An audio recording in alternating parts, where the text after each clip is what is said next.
that was like 6.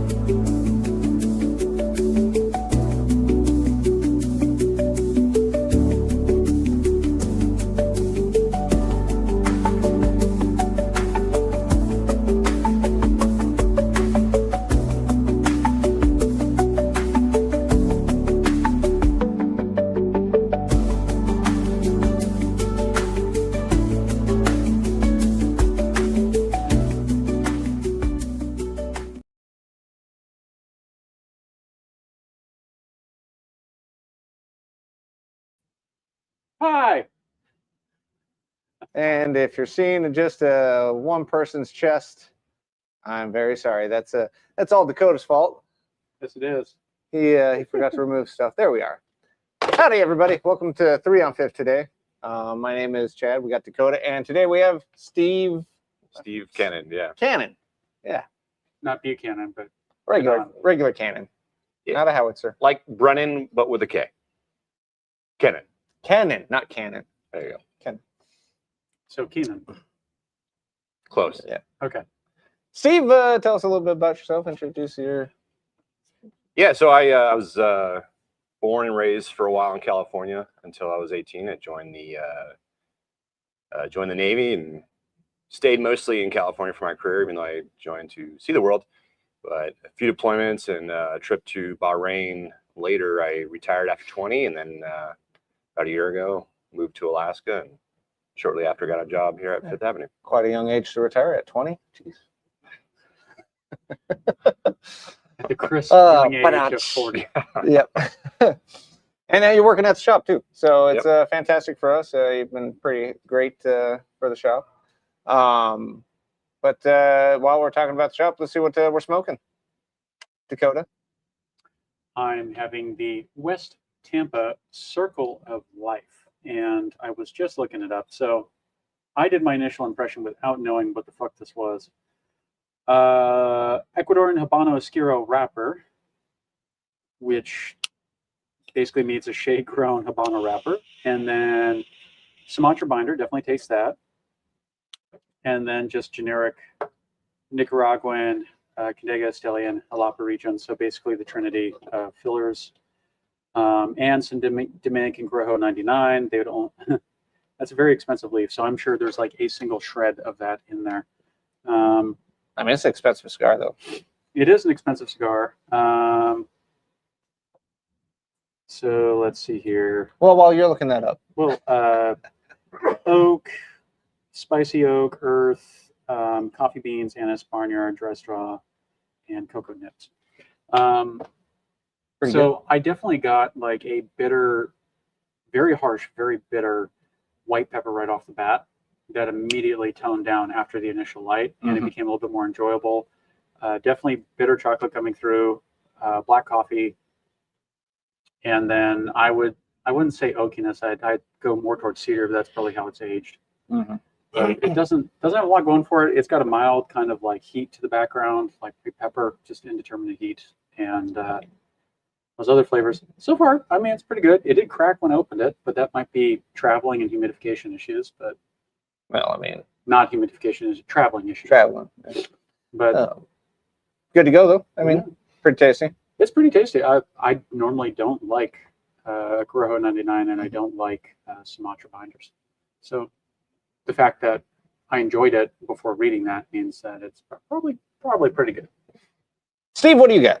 I got an Arganosa leaf. It's Habano.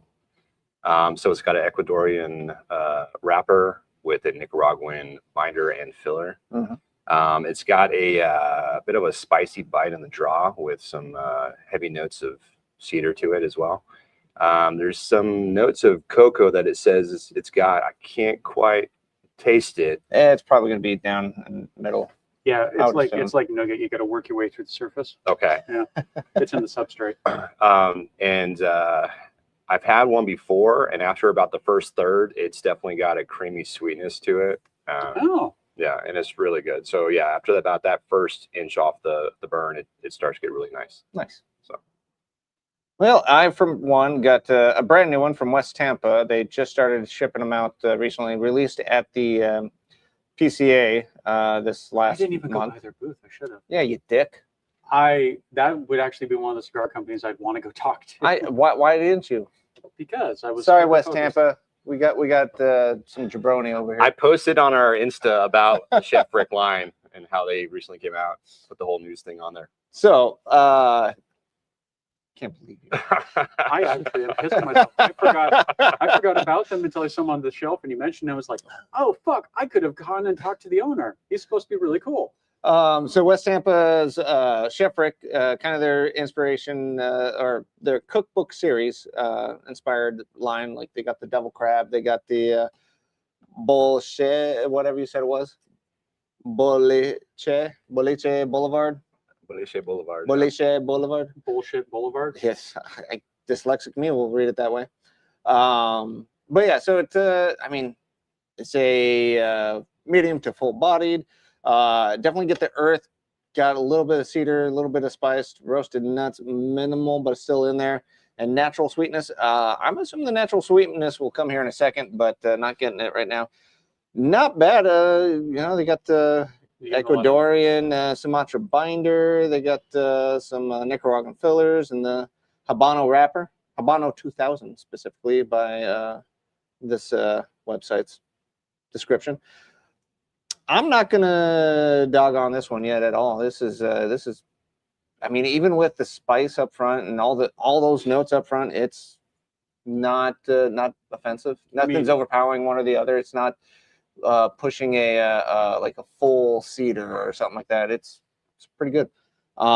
There is a limited run of these things. Right now, there's only 1,000 to 3,000 boxes that are being made. Just depends on who you ask, I guess. But it might be how many pass muster. Yeah, maybe. Yeah. I will say the Attic series that we had a few years ago is still one of my all-time favorite cigars. We probably should get one. They're not available. Well, that's why I didn't see them on the order sheet. They're supposed to discontinue the double crab, but they might have had a few more boxes. I'm happy we saved the other box because I wanted to turn them into like homemade speakers. Oh, cool. So once that's empty and we don't order more, I'm going to have a matching bookshelf set of fucking double crab speakers. Yeah. But this cigar, they come in a box of 50, so we got plenty of them right now. So if you ever want to come on down to the shop, try one out. I mean, right now I'm recommending it. This is a good one.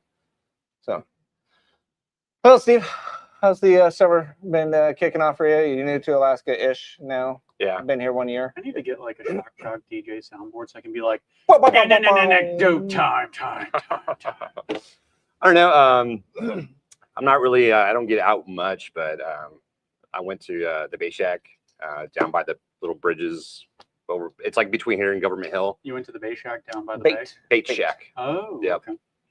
I didn't fish, but I just checked it out. It was, yeah. Yeah. I mean, it's a combat fishing down there. I don't know if I would want to fish, but it's kind of fun to watch people down there. You get on the bridge and just check them out, and they see somebody fighting, like, rooting for the. Yeah. I also stand a little bit back. Yeah. Okay. Just when the hook dislodges. Oh, it's yeah. flying. Yeah. Collateral damage. Yeah. No, just checking out the scene. Yeah, I mean, I like the small town feel of Anchorage compared to a lot of the places I've been to in California and Washington. So, Yeah, it's a What's nice the little area. population of Sacramento? I don't know. You know, my brother is right outside of Sacramento right now. Really? God, it's like Just fucking nothing but nut trees everywhere as Oh. far as the eye can fucking see. he's I think it's like Nevada City or something like that, or Reno City. I don't know. It's like another name that you'd associate with somewhere other than California. Never But mind. I was going to say Sacramento feels smaller than Anchorage population. it's pretty big. But no, it's 500,000 people. Yeah. Yeah, it's 3/4 of our state. That's where my dad also was born, was Sacramento, and I've never been.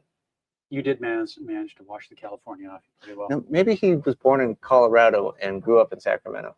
I don't know. It doesn't matter. He was in Sacramento for a while. There's plenty of like concrete jungle in Sacramento. A lot of, you know, the rundown graffiti scene you see in a lot of large cities. But like you go to Old Town, like where the like Governor's Hill is, very beautiful. Talking about like, you know, $1+ million homes, and then you got the river that runs right by it too. So that's nice. I didn't know limes grew on trees. I thought they were on bushes. What? I didn't know that. I was just randomly. Okay, here's I'm gonna blow your mind. So do lemons. I thought limes grow on bushes and lemons grow on trees. No. And I was walking just at a gas station and I got hit in the head and I looked down and it's a little tiny green thing. I'm like, holy fuck, that's a lime tree. Made my day. And then I went and grabbed a few and they were fucking horrible.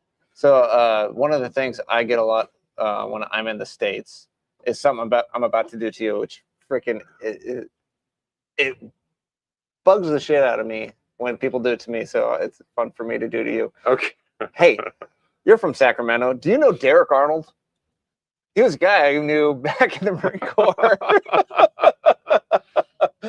Yeah, 500, 1,000 people. Yeah, of course you know him. I mean, if you're in small town Alaska, it's a little different. Anchorage, though, everybody will still ask, hey, because they don't know up here. They think it's extremely rural everywhere. Yeah. But no, I don't know that person. Sorry. Yeah. I've met lots of people who go to the shop from like Southeast Alaska and they're talking to me and they're like, is your grandfather so-and-so? I'm like, yeah. And he's like, oh, yeah, my sister dated blah, blah, blah back in the day. And like, we're technically family now because we've married in and it's just, it happens. So I kind of did the same thing to a customer who looks a lot like this guy now. And I looked down at his phone. He was texting a gal that has the same name as my buddy's wife that I used to know. Wasn't the same guy. I was like, I mean, you look very familiar. You're in here often enough. I don't know. You're not so-and-so, are you? It's like, no, man, sorry. But I do get that a lot. I'm like, all right, well, at least I'm not the only one. Yeah. You have a doppelganger. Yeah, he definitely does. But it's weird because the gal he was texting was the same name as my buddy's wife. So, and I haven't seen the guy in like 10 years, 15 years almost. Wow. So I might not have recognized me. I came across a story on the interwebs of a guy who was like on some kind of like live streaming, like just a random stream thing, and he saw the long lost twin of his girlfriend, and he thought it was her, but she was dating another guy and thing. So at first he thought she was, turns out they were both raised in the same orphanage, and they did a check and they were actually twins, but they never knew that until they stumbled across the stream together. And I think I've seen the one that you're talking about. Yeah, that was pretty cool. It's like, hey, Tiffany, what the fuck, Tiffany? Yeah, exactly how it was. That's how it And started. she's like, my name's not Tiffany, I'm Rebecca. And be like, who the fuck are you? Yeah. It's like, so yeah, they didn't they start like hanging out too and start becoming friends. They became friends, yeah. Which is pretty wild. If they're like twins, like identical twins, like Technically, they became family again, a family reunion. I would assume they tend to get along because genetics kind of decide a huge chunk of how you are. Sure. Like, I don't know. Maybe. Or they would hate each other. Yeah. Either or. They either love each other or hate each other. There's not really much in between. But any plans for the summer? Like, you're new here, but you didn't do much last summer. No, just visiting places I want to check out. I want to check out Soldotna. I want to check out Whittier. Maybe get to just up north a bit. I don't know. Check out some glaciers. Yeah. Do a helicopter ride. I recommend Chickaloon. It's fun. Chickaloon? Mm-hmm. Namely because there's 2 roadhouses on the way that have some of the best food in the state. Roadhouse food, but still, like, it's not high class. It's just really well done. He hasn't been to a lot of places, really. He just knows the 2 roadhouse places. Hey, throw enough salt and pepper and some A1 sauce, I'll be good with roadkill. So, that's a good one. Helicopter tour. The only one I know of is in the area is going to be the other than going to Merrill Field and jumping on a helicopter there. There's one down in the Kennan Glacier area. If you just hop on the old Seward Highway, and instead of crossing over the river, just keep going straight. There's a little place out there that does it. I, for one, would like to actually drive the side by side all the way to the glacier, but every time I've tried, either the river's been too high or there was somebody stuck that needed help, and that just ruined our time to get there. And so I mean, the Jeep will be done soon. Yeah, but I mean, I have a winch. You have a winch. we can go together and then do it. Yeah. I'll leave the trailer hitch on the front so I can just punk it down and you can get me out. Dude, there was one time I went there and it must have been like the tide screwing with us, but it like rose almost a foot by the time we got back to the truck, which was That's super weird. The glacier capped and something fell off. Something happened. Yeah. But yeah, it was very, very odd because like they were driving there. I was like, oh, we could just go down here. And then on our way back, we're like, oh, that trail's now underwater. What the hell? The best time of year is to do it late July, early August, because the water traditionally is at its lowest point. Where like not last year, like usually, yeah. Like in my Jeep, it comes up to the top of the bottom of my body. Yeah. So like it doesn't even get in the engine bay, and I just putt through. Yeah. Get to the other side. No big deal. Well, that doesn't matter to me. I'll submarine my thing. It matters to me because like then I got to replace axle seals and there's silt everywhere. And what are you talking about? Who cares? And then I got to drive that thing home down the highway all the way back to town. Right, hearing that grinding of the silt just. Dude, I've lunched 3 fucking axles in my lifetime. Never again. Every single time I go, it's like, all right, pop the pumpkin, change the oil, flush it out, grease everything till clean grease comes out of everything. You know, like I go ham. Yep. The one time I lost an axle. Luckily, it was the back half of it that, or not the axle, the drive shaft. Oh, was it a Bronco? No, it was my old F-150. So Doug was. Oh, it had rear. It had a Ford 9-inch in the rear with the fucking centered. This was a one-wheel wonder, dude. It was a truck. Yeah, 9-inch. But they have an open diff on them too. Yeah, this thing was. Was it a 150 or 250? 150. Yeah, no. Two-wheel drive. 9-inch in the back. One-wheel drive. It might be an 8-inch, but no, they put the 8-inch in the cars, 9 inches in the. Whatever it was, it doesn't matter because that thing, I lost the drive shaft and couldn't really stop that well and couldn't put it in park. That was fun. Yeah, that's actually what almost killed my friend Richard with the Scrambler. He's that idiot who rolled his Jeep on the highway on the Kennan Bridge. He was driving back to town. He had 4 9-inch axles, and it's got the hub that is center welded to the axle shaft. It's an old school one. And the way to fix that is you replace the axle shaft with 1 pieces, or you put disc brakes in the rear. So when the axle shaft breaks, it doesn't just launch off. It grinds against the brakes and you have enough time to pull over and not die. Yeah. And no, he didn't have that. So he was driving and then all of a sudden, like he looks in his rear view mirror and the axle shaft's just coming out and the wheel's coming off, and he immediately just like slammed it into the lowest gear possible in 4-wheel drive, and it just whoosh off the side of the highway, and he dropped down and just fucking rolled it 7 times and stopped on the side of the bridge. Wow, that is lucky. Yeah. He had that was the week after we'd gone up to Fairbanks and found a new old stock hard top for my Scrambler, like a really nice one, and he had it on there and he was bringing it to Anchorage. And he's just like, and I'm like, he first thing he did is he called me. He's like, I'm really sorry about your top. And then he explained, I'm like, I'm just happy you're alive. And he's like, I am too. And he sent me a picture and he looked like Rocky Balboa after a fight, just like, like I guess he rolled up into a ball in the fucking footwell and just like rode that thing all the way home. Like if he would have gotten over the bridge, even if he would have survived the tumble and then also hit in the water, he would have froze up immediately. Like he had a severe concussion. Like there was no way. I floated the Kennan River a couple times, and I would not do it without I just wouldn't get in the water. It's so cold that you'll freeze, you'll tense up, and you won't be able to move because you're so cold. Wetsuit. Yeah. I mean, but I'm just saying, if you're gonna float it, just wear a wetsuit and a vest. Not just the vest. Okay. Good sunny day, you can get back in your boat. But I'm saying, like, if he would have flown into the water with a vehicle, he would have just froze up and wouldn't have been able to escape the vehicle. Just been unfortunate. It was an angle. They had to cut his ass out of that thing. Oh, yeah. Like the highway speeds to the roll bar to stop on that Scrambler was like 2 feet shorter. It just fucking concaved. Yeah, good thing he wasn't ejected in the roll. Yeah. After he did that, I replaced the axle shafts in mine. I was like, will not happen. It was literally, I was like, all right, I'm not driving this till I replace them because it was the same vintage. Yeah. I'm just like, nope. Not doing that. Well, speaking of vehicles and going having fun, just talking to you about go-karts, getting them going again.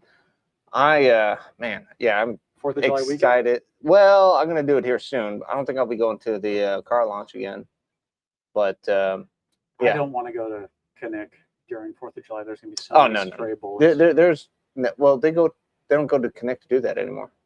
Yeah, they do. Not Connect. I mean, They go up to as of just a couple of years ago, they did.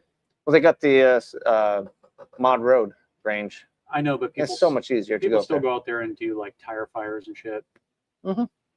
and shoot the little 22s indiscriminately at everything. Well, don't say the night up there. I mean, you're asking for trouble. Was this like the last version of Burning Man or something? No, it's more of like if you had a bunch of rednecks doing Burning Man. I see. Okay. Yeah, they don't give a shit. Yeah, they'll torch a car. They used to torch a car weekend. It seemed like there. They still do.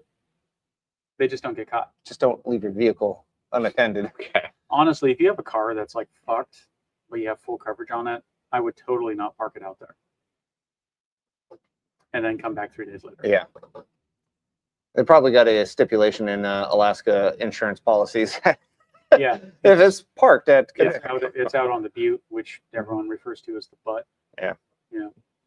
I mean, it's a nice little hike on the butte, a little mound out It's there. beautiful out there. I mean, if I leave my truck out there for the day, well, I'm No, going not to- on the butte itself. If you're doing the hike, fantastic. During the day, fantastic. Overnight, you're risking. Okay. If you all right. park in the Connect Recreational Area parking lot, they have a state trooper stationed out there 24/7. There's a trooper station in the parking lot. Oh wow. Okay. That's how bad it was. But there's still people out in the park where you can go off-roading. Your vehicle gets left for some reason. That they still get torched. But also for the shooting, if the area, I mean, the state troopers are out there, so they catch people. Yeah. But it still fucking happens. but also if you got to go far enough out, which most people aren't going that far out No. for the weekend. They're just staying in that little fishing area near that trooper station. Near So the bridge, yeah. yeah, you're not going to be too worried about stray bullets out there. This thing is a slow burning SOB. It's pretty good so far. Mm-hmm. I don't know. Do you have any fun stories from being Military? in the Navy?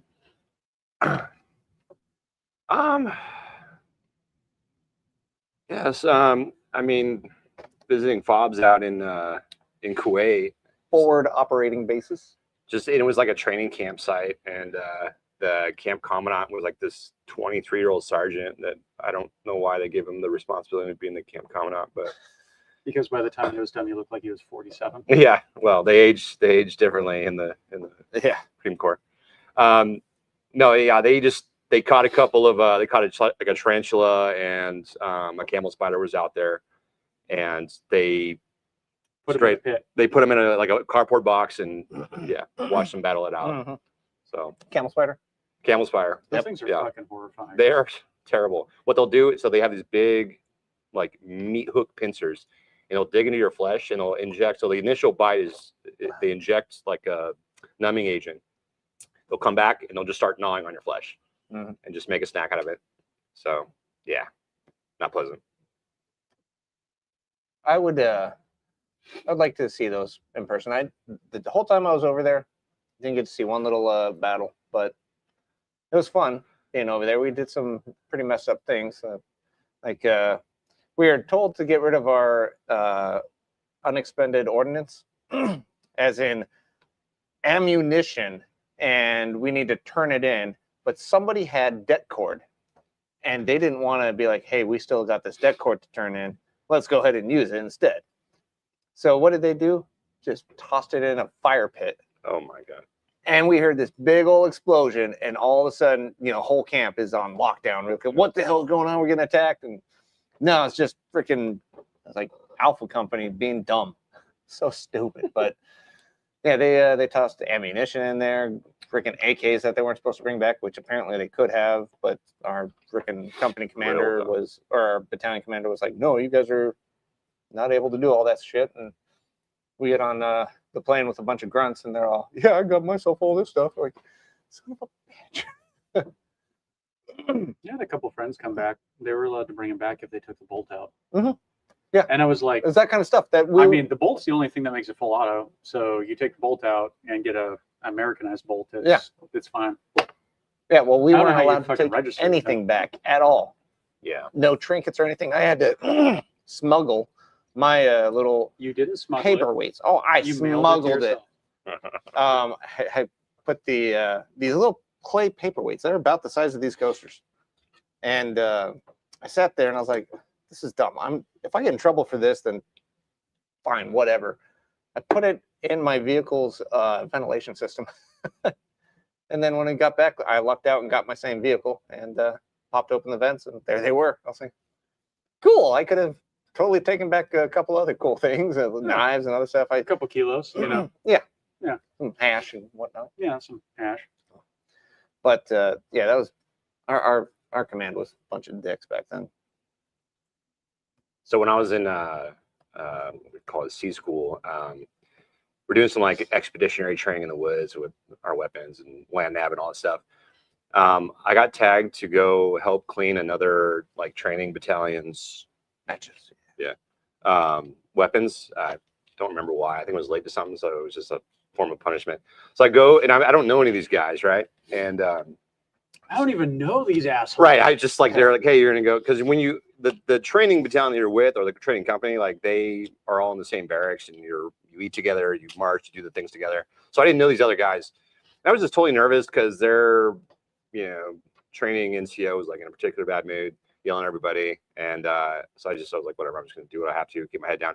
And I didn't know anything about weapons, and they were like 2 weeks ahead of us, so they already got the weapons handling course. I didn't know when I took apart the like bolt carrier group, the little firing, not the firing pin, but it's like the retainer pin. It's this small little miniaturized like hair clip looking thing. Yep. As I was putting it back together after cleaning it, I left it on the table. I didn't know what it was, and it wouldn't fire. And I had no idea what I did wrong. And yeah, so they did this big, they had that same company do like a scouring of everything to like find it. I wasn't there for that, but I didn't know like what I did wrong as I was putting it back together. Later, I got the training handling course like a week later, and I was like, oh yeah, that part, Whoops. I'm pretty sure I was supposed to put that back in this like $15,000 weapon. But whatever. So you were the cause of a safety stand down. Listen, the Marine Corps and the Navy survived that day. Okay? Yeah. Oh man, I bet those Marines were very happy that day. Yeah, I remember. God, it was like every day for a while that we had to clean weapons before we came back, and it was like, these things are clean.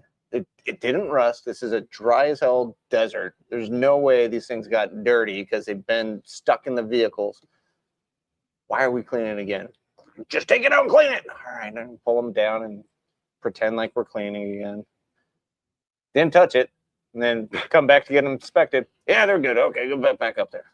Thanks. Yeah. I mean, dust, sand, AR is kind of temperamental. No, not at all. These things would have fired with dust in them with 50 cals. Yeah, the mod deuce, it's gonna fire. Yeah, it's more the rust factor in like a humid environment. Yeah, North Carolina, it kind of made sense, but no, in Iraq was not an issue. How many dudes brought cigars with them? None. Really? Yeah, we were allowed? Not really tasked with that kind of stuff at the time. We were tasked of getting all of our shit ready, and then 4 a.m. till like 7 p.m. nobody was awake enough to go do things like that. So yeah, I had my 21st birthday over there, and somebody was smuggled some booze, but they didn't tell me. Assholes. Yeah, it was a different show. I had a couple friends in the Rangers and some other stuff. I'd send them cigars and things, and oh yeah, you could get sent stuff. They'd be like out on patrol or whatever, and they had Polaroids at the time because it's a while ago. Oh yeah, and they just snap a Polaroid to them and everyone else in the Hummer, like, thanks, man, and just fucking cigars all the way around, smoking it out. So, like I said, my 21st birthday over there, my mom sent a care package of what was it, 4 empty 6-pack holders, bottles, and except for it had the label peeled off of the bottle that my friend had drank for my birthday, with a Polaroid of them taped to that label. What a dick. Little note saying, "Happy birthday, Chad. I'm enjoying this for you." It's like, We tried. yeah. Was But- it Shiner Bock? No, it was all Alaska. Oh, So cool. yeah, it was kind of like a slap in the face, but it was, oh, thanks guys, I appreciate it. But yeah, another care package that like I got a phone call to my mom, and I was like, yeah, Mom, doing good. Just want to make sure you know that I'm still alive. Yada yada. Can we send you anything? Like all we had were MREs and water. I was like, Kool-Aid packets and cigarettes, a bunch of cigarettes. The guys are out here. We need them. And so she does that, but she also sends the like a little transcript of our conversation to the newspaper. Got it written up in the newspaper. So if you go back to like March in 2003, yeah, there's a little What do you blurb. want? I want Kool-Aid and cigarettes to trade. You can have it, Chad. You can have it. It's like, oh my God, this is so sappy. Oh my god. Yeah, beef jerky and the coffee were always the commodities that were first to go. And you know, they Operation Mom or some church would donate like 100 boxes of care packages. Always get sent to one person, and then the chaplain's office would be like, "Hey, we'll put it in our little morale tent or whatever." And by the time we got it and it was in our tent, all the beef jerky was gone. Yeah, I mean, I got a ton of chew from my mom and a ton of cigarettes. I don't smoke or chew, so it's like, here you go, guys. Feel free. There's currency out there. And then they're all happy with me. But then because of that little newspaper blurb, the grade school I went to caught wind, and I remember some of the teachers. They remembered my family because we all lived in the neighborhood together. They're like, you're smoking? For shame. No. They had every kid write a thank you for your service little note and take the Kool-Aid packet to them. And so I got a ton of Kool-Aid packets with notes. Sorry, kids, if you wrote one that I never read. There's a ton of them. It's like, I'm just imagining all your fucking squad mates making fun of you. oh yeah, it's like notes like the ones I did read. Thank you for your service, soldier. Like, not a soldier. Then the next one, soldier. I'm like, oh, fuck. All right. It usually I depicts appreciate like the sentiment, a but dead bad guy stick figure with blood. yeah, that type of shit too. Very gory for like a For a grade kid. schooler. Yeah. Yeah. My only experience in swapping stuff like that would be in Moscow. I've been traveling for about a year at that point, and I had one pair with the tags on, brand new Levi jeans that I hadn't put on yet. Because I wear them for a week, wash them. I have another pair, wear them for the week, wash them, etc. And I was like, you can't really buy good quality jeans in Europe and Northern Africa and other places, right? So like, I had them with me, and it's near the end of the trip, and like I'm a little low on cash, and I haven't worked a bunch of odd jobs, and I traded a pair of Levi jeans for a week stay at a hostel in Russia. Fucking worth it. Nice. Yeah, it was like, I don't want to sleep on a park bench and fucking push a broom in the back end of like a grocery store somewhere for 3 days before I can stay somewhere. I mean, that'd be kind of a cool story though, too. Yeah, it was good. It was good. Oh man. Yeah. Converse and Levi jeans, they were worth double their weight in gold. It was ridiculous. I'll have to remember that. Yeah, if you ever go to a country that like has a trade embargo with the US, anything that's the most American commodity bullshit you can think of, even if it's made in China, doesn't matter. They can't get it. We'll just go with American Eagle. So there's They went out of business so long ago. yeah, I mean, you get some of the old shirts and whatnot, just something that says American Eagle and just trade it out to them. And My first thought was Aeropostale. Aeropostale. Yeah. Fucking Nordstrom brand shit, that'd probably go pretty well. Man, yeah, gotta bring back memories of being in Iraq now. Like, we were told, because we got these big old giant 23-ton vehicles that are just giant fucking land boats. And tractors. Yeah. They're just big fucking tractors. So we're sitting there driving through Baghdad. What's their highest speed? Well, Like 30? You could get them up to 45 if you got the souped up version. I've gotten one up to 65 going downhill. In the heat. This was at night. Okay, I was gonna be like during their diesel or gas. And they're usually Diesel. most government vehicles like that have a governor on them anyway, like a real low.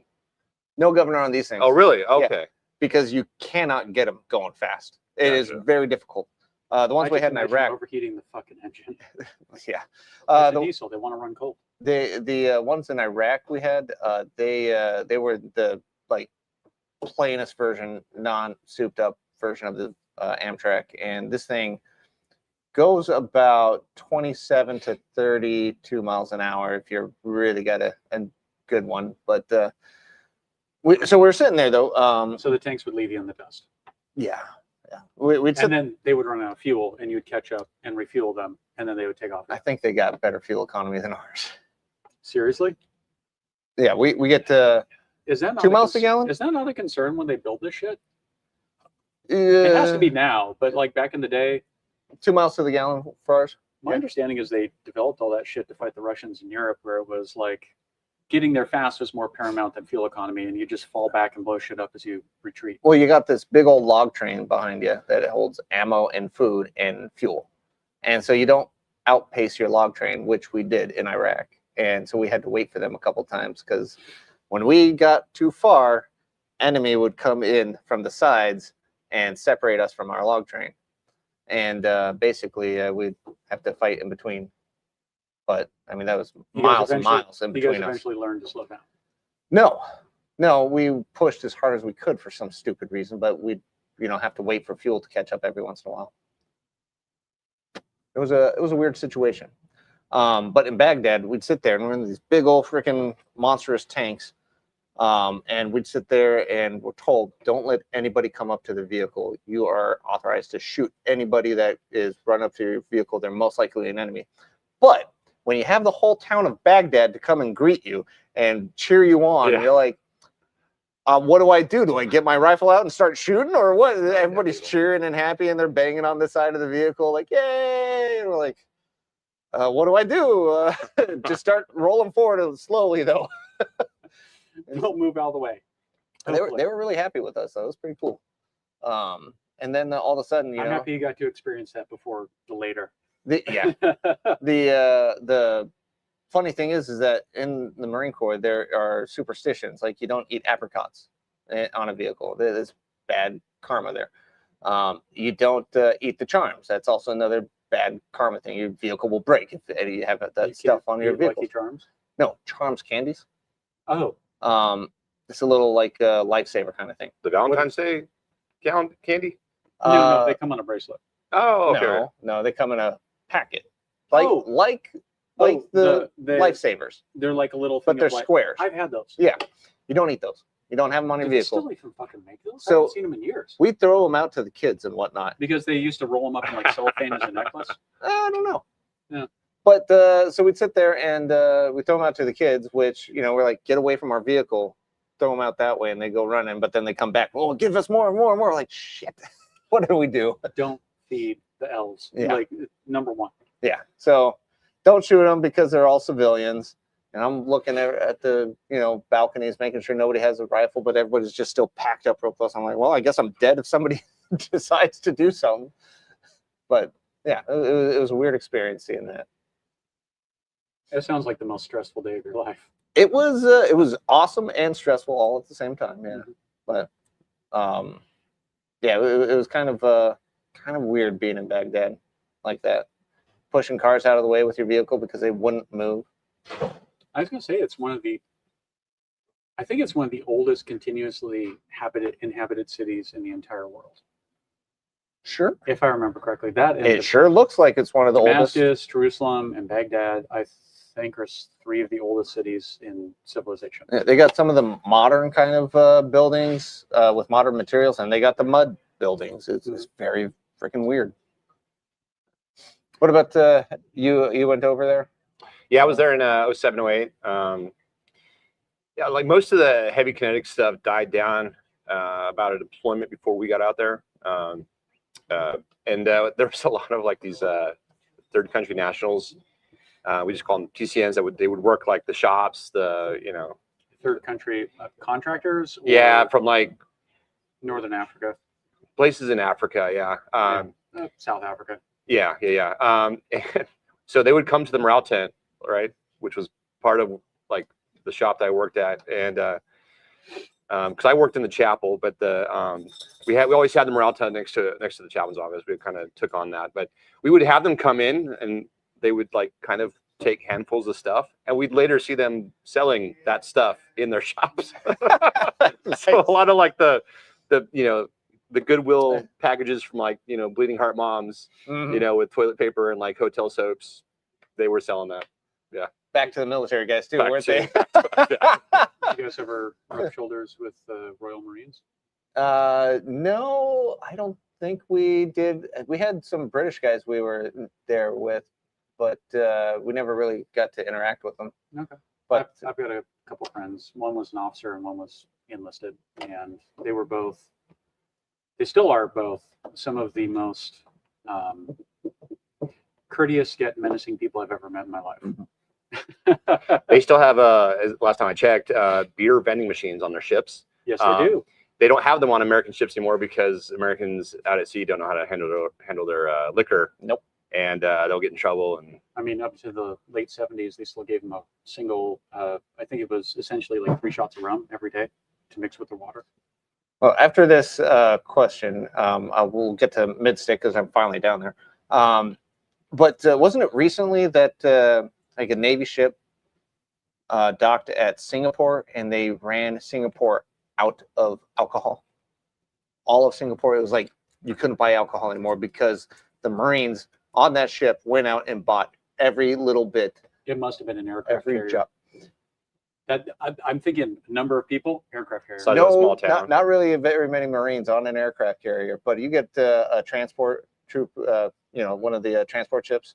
There's going to be a lot of Marines on that thing, and there's going to be a lot of thirsty Marines on that ship. I know there's tales of Marine transport ships stopping in like Thailand and running through all the hookers. That probably happens a lot too. But Midstick, how's it going for you, Dakota? If the spice is mild out, the coffee and the cocoa is coming very much forward, and it kind of reminds me of like a Sumatra blend kind of coffee. Despite it ashing like crazy for me, the burn has been fantastic. The construction quality is great. I like to chomp on my cigars, and it's not deforming too much. Overall, like, it's a great stick. I would expect it to be this price point. Like, it's very enjoyable. I don't know if I would have this in standard rotation, but as like a rare treat, I might have it. It's pretty good. It's expensive, but I think pairing it with Heaven Hills maybe not the best option. I think like a really good dark roast coffee, like a French press or something that's got some creme on top, would probably be ideal with this. But it's late at night, and I prefer to have bourbon, so here we are. Steve, how's yours? yeah, so the peppery, that kind of spicy bite is definitely I burned through that, and now it's got Real quick, I didn't mention that West Tampa Circle of Life. What are you having again? the Arganosa Leaf. It's a Habano blend. Okay. Yeah, and so it's definitely got this like creamy sweetness to it. It reminds me of like just like a watered down bourbon, like that sweetness. It's I don't know if the cherry is quite the note, but there's something creamy and sweet to it. Maybe a cranberry. Maybe no. a craisin or two. I don't know about that, but it's definitely not a lot sweeter on the taste now. So smooth. Yeah, I like it doesn't burn too hot. It seems to be well put together. It's not as priced as high as the Circle of Life, but for like an everyday cigar, I think this is probably like this is it. I think it's good. Good. Yeah. So a box you would buy and have in your humidor for like occasions. Yeah. But what's the price range? High, mid, low? This was mid. Mid. Yeah. So the Chef Rick, West Tampa, mellowed out like 100%. It is a nice. Do they explain why they chose the name? Their series that they're doing. I just That like chef or the. I feel like they wanted to do Pickle Rick but couldn't, so they did Chef Rick. No, I don't think so. It It's says something named- about the blender Rick. Yeah, it's named after one of their blender. By the way, for the devil crab, I did make the crab recipe that comes in the box. Mhm. it's fucking awesome. Hey, tell that to them. Yeah, no, like I wish I had gone and talked to them because I probably would have preferred to talk to them than anyone else, but I didn't see them there. I walked through the whole place. Huh. I don't know. But so it's mellowed out. I still get some of that earthy notes. I'm not really getting too much of the spice at all. Maybe a little roasted nuts. No, natural sweetness is kind of like hidden in there, but it's there. Yeah, If you it's weren't looking at the marketing link, what would you say? earthy, Earthy? with that like very, very, very subtle cedar in there, but not like the earthiness is what is like taking over primarily. But it's mellow, you know. It's not. I would say it's kind of like mellow, kind of like a almost like the Series V mellow. You know, it's not nothing pushing on it at all. Okay. It's a darker cigar, a little bit more oilier, but I'm digging it. I would definitely smoke this quite a few more times. Okay. I did have that trouble with it kind of getting going, but that might just be this stick, might be this box, who knows. But we've also had a little weird kind of humidity issues going on in the state, and it's been outside the humidor for about an hour or so. Yeah, it's nothing I'm going to complain about for sure. This thing has gone pretty well for me, so okay. I'm going to give it a thumbs up for now. I guess we should say West Tampa should definitely officially sponsor us. Yes. Yeah. Here. Since Red Bull didn't, we'll send you salmon. You send us cigars. It's very simple. It's a transactional relationship. It's okay. Mm-hmm. Mm-hmm. Oh man, but yeah, I think this one will be a good one to push, especially if somebody's looking for earthy. I would definitely give this a thumbs up. So I do have a burning question for you. Yeah. So like growing up in California, more like rural farm kind of community, or just more like urban city, or because every time I see you when you dress up, you've always got the hat, and like I feel like you need collar tips. Well, I've been to I grew into a love for country music, and so I kind of just learned that to love that culture when I was down there. Okay. Yeah, I've seen a lot of country artists at they changed the name. It was like Sleep Chain Amphitheater, Soma at one point. Every 2 years, someone else buys it out. But yeah, south of San Diego, they have usually pretty big name turnouts. So yeah, but when I dress up, I like to dress up like this. So we gotta get you some collar tips. I mean, I grew up in like the opposite, like East LA, like all like like very urban. I was kind of curious. I was like, did you grow up in the country? Did you like, being in Sacramento, being in Northern California, being in Southern California, you can be on the farm and still be. Oh yeah. Well, not LA. LA, you got to be an hour away to be outside of LA. But like in general, you can. There's so many farms and ranches and stuff down there. Like about 40% of the state is some kind of agriculture going on. I learned that they're no longer the 5th largest economy in the world. Thanks, man. They're now the 4th. Yeah. They're behind the entire U.S., China, and Germany. They eclipsed Japan. California has a higher GDP than fucking Japan, and they're right behind Germany. That's insane. That is insane. And they have a balanced budget. They're not in debt, and they make money, which blew my fucking mind given the way they do taxes. Yeah. That might be the reason why they're making money, is because the way they do taxes. Well, no, GDP, just gross domestic product, is not including taxes. No. Like, it's just, they make, like, things are fucking made there, and it's all farming. And, smart minds. Lots of smart minds there. Actually, the percentage of millionaires is higher in New York. Way higher in New York, like 5 times higher. Now, one thing about California I don't like is the waste that they have. Like that high-speed rail that they spent how many billions on? And isn't used? They only made like less than a mile of track, I think it was. Yeah. Yeah. And then there's billions of dollars. There's other things where they do like low-speed tram systems and stuff that don't cost anywhere near as much, but are highly efficient and pay their dividends.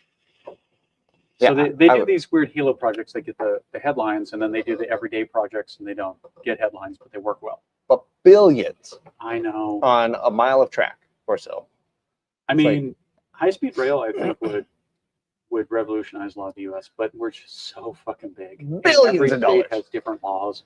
They could have made a regular track 10 times over for that much. I mean, if I was in Seattle and there's a high-speed rail to the East Coast and it took 3 days and it was half the price of a plane ticket, I'd fucking do that. You know how I was talking about the keeping it lit. Yeah. So I've noticed you've had to relight that same spot numerous times. I think there's like a nug or something in there, or like a stem you're trying to get by. probably something going on. You with might it. want to just cut it and redo. I'm gonna work through it. This Argonosa is staying lit just fine. Yeah, mine's, besides the initial light where there was some weird, some of the wrap broke off on the very tip, which I think was a shipping process issue. And then I kind of took the cellophane off a little aggressively. But I mean, since then it just evened out. Really nice ash. A good nicotine content in this one too.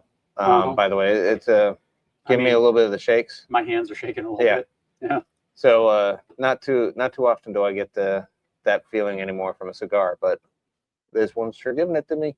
I mean, the Judge is one I don't smoke super often specifically because of that. Just kicks me in the ass. Oh Yeah. yeah, it'll hit you. I remember when we did that review, you guys all smoking, you're fine, and I'm sitting over here sweating, and the minute the camera turned off, you're like, holy fuck. And Yeah. you guys had roasted me the entire fucking episode. I'm like, fuck you guys. Yeah, it's fun. It was good. Good times. Good times. Mhm. But yeah, these. I mean, I'm even with the lighting issue though. I'm gonna go ahead and still give this one a good thumbs up. I do enjoy this. So experiences you want to experience in Alaska, right? So you want to drive around a little bit. Do you want to do off-road trips? Do you want to do like real redneck Alaska? Because if so, car launch and state fair, highly recommend. I was looking at the car launch. That was a staple of Alaska that I didn't know existed until I moved here. Go early Okay. Day early. and then plan to be there all fucking day. Bring a cooler, Okay. bring it down the hill. Don't buy drinks and stuff there. Just big old Yeah. ice chest with wheels. Just drag it down the fucking hill. Yeah. And then empty it out before you're done, and just go back up. Like if there's beers and stuff in there, just be like, hand them out. Yeah. Dump it. Carry it back If you sit there and get there at their campground down below, Mhm. do that because it is a nightmare trying to get in there. It's just nonstop people funneling in, waiting for hours sometimes. When we just had Levi, we came and joined you guys. Mhm. That was fun. But like with my whole family now, like I would not want to do that. Yeah, I don't do it anymore because of how many people kind of It's got gotten into crazy. it. It has gotten very, very popular. It's a destination. You have people driving out from like all the way from Florida, like making it like a huge car trip. kind Oh of thing. wow. You wouldn't think 4th of July, Independence Day, would be a destination for in Alaska. Yeah. But it's kind of fun watching these vehicles fly off the side of a Yeah. cliff. I mean, it's definitely, I think, something I want to try at least once. Yeah. Just with the hassle of logistics alone, I might only do it once, but yeah, that's It's something. fun. Yeah. It's fun. You can also donate the car if you want to. Uh-huh. If you're early enough. I mean, they got like the donations already covered now. Yeah, they have so many slots available, and it's first come, first serve. Where they launch one every half hour or so. It's like every 10 to 15 minutes. Oh wow. Okay. Yeah. And and so you they'll have do to- like 2 or 3 at times. And what is it? A big like trebuchet? No, Okay. no. So what it is Dry. the car has to drive, but you have to drain all the coolant, all the oil, Okay. everything, and there's like a 1 gallon gas can strapped inside. You have to jury rig, Okay. and then you basically start it. It revs to red line, Okay. and you weld ski on it so it goes on a rail. Okay. Okay. And then you basically just hit the switch, pedal drops, you stand away, and it just goes. Whoosh. Mhm. Or you could just sit inside and go for a fun ride. No, I think I'll. Yeah, it usually rolls 5 or 6 times. Some of them fly. Like people do like trucks with campers Mhm. or a Oh, wow. trailer. So just whatever people donate. Yeah.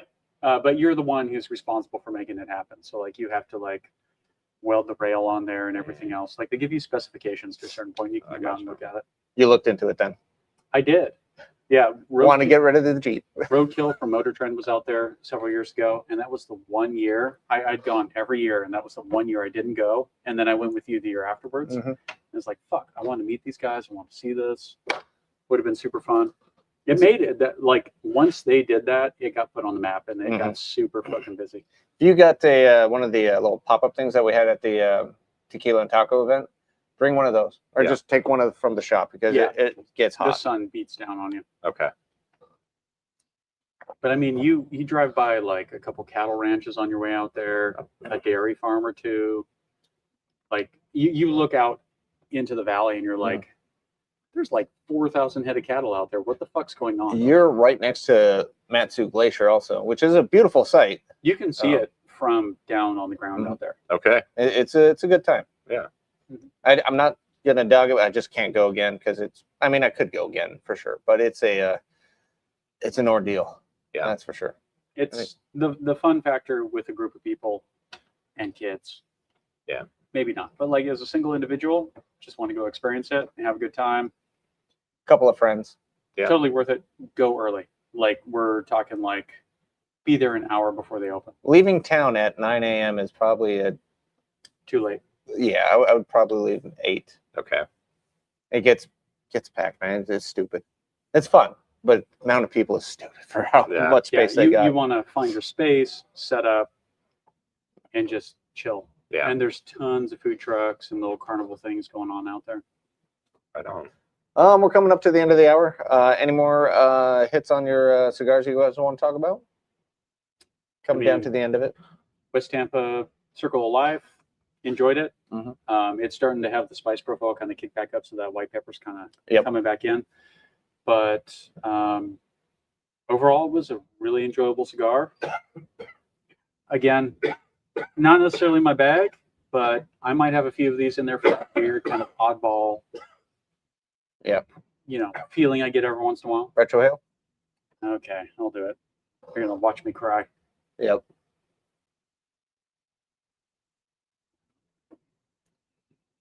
Too spicy?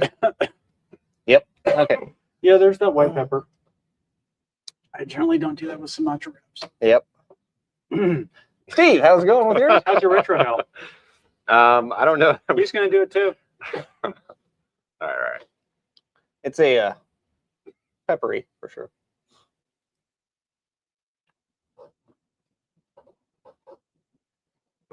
Yep. Okay. Usually beginning of stick's the way to do it, but yeah. No, it finished really smooth. The wrapper stayed together pretty well the whole time. I like the way it finished a lot better than it started. Good. Yeah, I would definitely smoke this again. Is that one you picked out to get into the shop?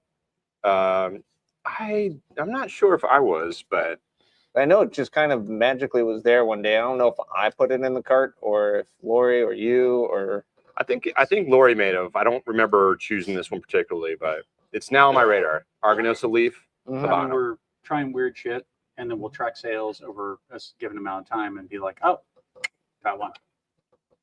So we got last impressions of the Chef Rick. He's the co-founder of West Tampa also, and one of their master blenders. So interesting. This is kind of so like he's the chef. Homage to him. Okay.